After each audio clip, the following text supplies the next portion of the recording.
Okay, I like the Young Turks. I'm going to do a video about the Young Turks, man. I've known about the Young Turks for a while. I can't remember when I first... whoa, what did I turn that off for? I can't remember when I first... Oh, this is what I wanted to do. I can't remember when I first subscribed to them. But yeah, I recently started watching them. I like their format. I like the way that they do news, because what they do is they find clips and they actually show you clips that you get to watch yourself of politicians saying stupid shit. Stupid politicians saying stupid shit. And god damn, is that some entertaining news? And is that some informative news? I mean, god damn, some of these politicians are so dumb. Like Herman Cain, that guy was a dingbat. Some dude was like, yeah, are you, what's your stance on abortion? He goes, I think it's the woman's choice. I think the government should stay out of it. The government should stay out of it. It's the woman's choice, right? Because Herman Cain is a Republican, and the Republicans are supposed to think that the government should stay out of the big business's business.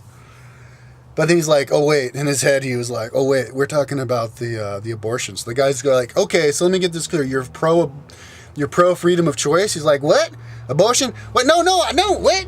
No, we abortion should be illegal. Abortion should be illegal. I'm pro-life. That's my thing. So he's like, oh, okay, right. He couldn't even explain that he's pro-life. And then they had a clip, and I got to see the clip. And then they showed the ad that Herman Cain did for president with the dude holding the yellow flowers. And yeah, and like that's supposed to be, and like I guess the dude's white, and he punches out a black guy. And so then that means that Herman Cain, even though he's black, he likes the white guys. Yeah, and then his like finance guy like smoked a cigarette, vote for Herman Cain, and then smokes a cigarette. And I guess that's supposed to mean that like Herman Cain is like your everyday American man, because your everyday American smokes cigarettes.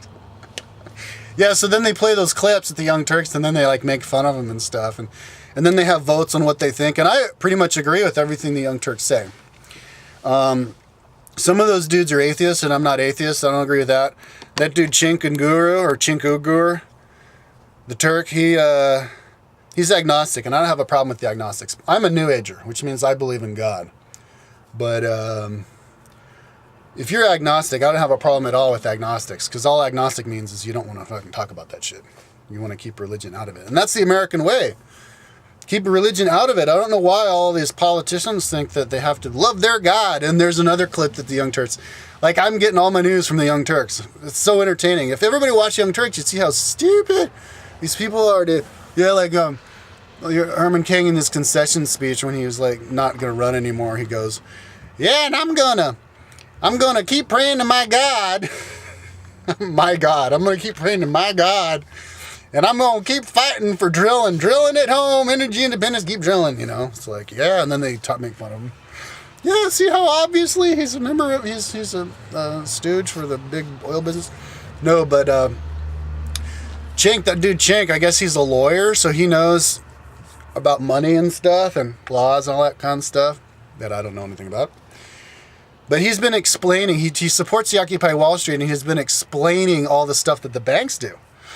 And it's pretty cool. I should go to their website and see if they have it all written down, listed, and try and memorize it myself. But yeah, apparently these banks, they get $15 trillion of the taxpayer money, and they got it loaned to them, like the banks got it loaned to them, interest-free. And so then they got to loan that money out and make money with the interest, and then get the bank owners and the hedge fund dudes who manage that stuff to become billionaires. So the billionaires are getting really rich on taxpayer money with the banks doing getting, and also trading insider information with the banks. The Secretary of the Treasury, I can't remember the guy's name. I think it was Hank something or the other. He was the he worked for Goldman Sachs, and he made $500 million there, $600 million. And then he like left that company, and now he's the Secretary of the Treasury. And he's doing backdoor deals with his friends at Goldman Sachs, and telling them what their decisions they're going to make to help them, give them deals so that they can make even more money off of the taxpayer money. And if you look at it, if you look at the bare bones, there's 397 billionaires in America, and 29 of those guys, more or less, I think it's about 29. 29 of the billionaires, they're hedge funds. They're billionaires from hedge funds. And then like another like 60 of them are billionaires from money related, from like another like 20 from banking, straight up banking. I had my list in here somewhere, but it was in the Forbes magazine. Well, my mom sent me. But yeah, all these guys, the people who are billionaires for stuff that really shouldn't be a billionaire for, like banking, oil and gas. There's like 60 of them for oil and gas, hedge funds, real estate, you know. Anyways, yeah, and then what else did they do? They, and explaining that kind of stuff, the banking, and then exposing the stuff that the government does. Like if the government, each time the government,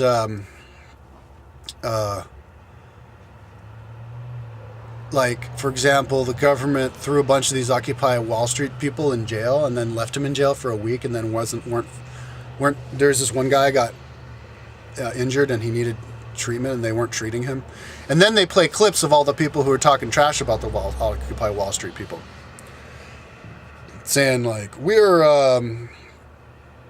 they're just a bunch of like uneducated thugs. Oh, and then Bill O'Reilly had a segment. Yeah, all those Occupy Wall Street people having sex in the park and shitting on the park and doing drugs, and then some other guys saying, yeah, they're just breaking the law out there, breaking the law.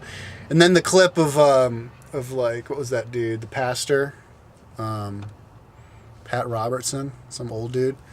Yeah, that's not Christian. Occupy Wall Street isn't Christian. You're not supposed to get angry. You're supposed to be peaceful in your protest. And like these people, they're not, you know, being angry is cool. And that's what Jesus did himself when he got angry with the money changers. He was the original Occupy Wall Streetist. But anyways, yeah, it's funny how those guys, they get in there and they get they do commentary on these people. They play the clips and then do the commentary on it in a serious way, you know. Kind of similar to The Daily Show with Jon Stewart, which I don't watch. I've seen it a couple times back when I had a TV, but yeah, where they actually play the clip and then they make fun of it. But they make fun of it like in a serious way, and then they explain. And yeah, I think it's cool, man. And then they have all the other little clips too, like just entertaining stuff, like in the news. Like they had the clip of like Phoenix or whatever, the superhero Phoenix in Seattle who's maced the girl. Yeah, man, the little clips. I love playing the clips. They're like Ray William Johnson, only for politics. Because Ray William Johnson, he actually shows you the clips of the funny viral videos. But yeah, the Young Turks do it on the actual serious stuff where people are serious and being stupid. And it's just as funny. Unless I was like drunk on some cheap alcohol and I watched it and I'd be like, oh my God, I can't believe it's serious. What the fuck? Yeah, but if you're like not drunk and you watch it, it's actually can be kind of funny to watch these people. But it is kind of sad that these people are serious, you know. Got all these people watching the Fox News. They did a story on how Fox News was outed as an organization specifically designed to be a propaganda machine for the big businesses to try to basically tell people what to think. And yeah, Fox News. And then they just love to pick on Fox News. Young Turks is going to be the people responsible for exposing Fox News to the masses for being what it is, and just making fun of them. And then it's just going to be a joke, watching all these Fox News people just like getting up there and slandering and attacking everybody. But yeah, I get my news from them, listening to all that stuff about the details about the banking, what the banking dudes do. Cenk Uguru, I guess I'll call him Cenk, had some dude who is a banker on the show with him once, which I guess they do sometimes. It was the only person I ever saw, but he was like arguing with the guy, but then he cut the guy off. He's like, no, you're done. I'm done with you. And I don't agree with that. I don't think that was a cool thing to do. If I was him, I would have kept that guy on as long as possible and actually had a really long conversation with him, and then let the guy explain, and then explained about it. But I guess he got a little bit overexcited and cut him off. So I hope he doesn't do any more of that. And I don't agree with everything that they say. Like, they had a story about some black kid who put a Confederate flag up on his dorm room, and he got suspended for it.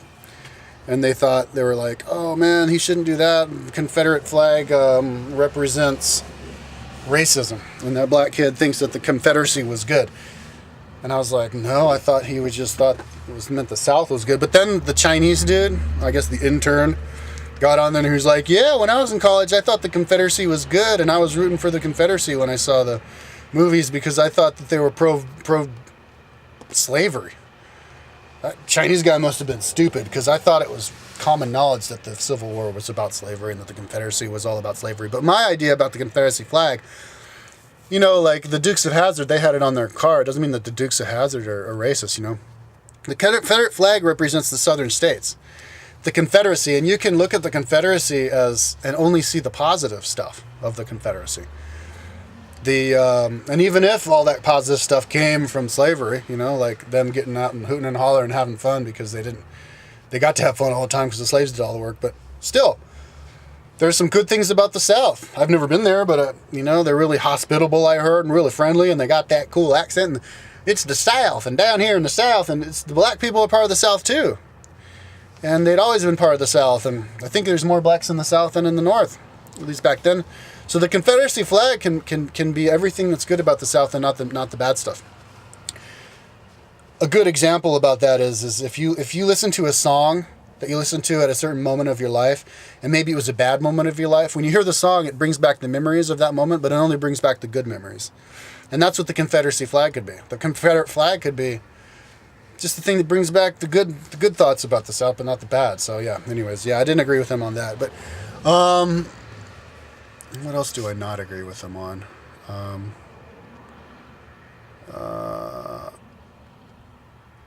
Oh man, I can't remember. There's a couple other things that I didn't agree with him on, but just the little things, Basically, I agree with those guys. I think they're cool and entertaining, and I like all the little clips, and I like the format that they do. They just get up there and they play the clips, and then they talk about it, and they explain, why it's all bad, and I agree. So yeah, if you don't watch the Young Turks, you should check out the Young Turks. Okay, peace out.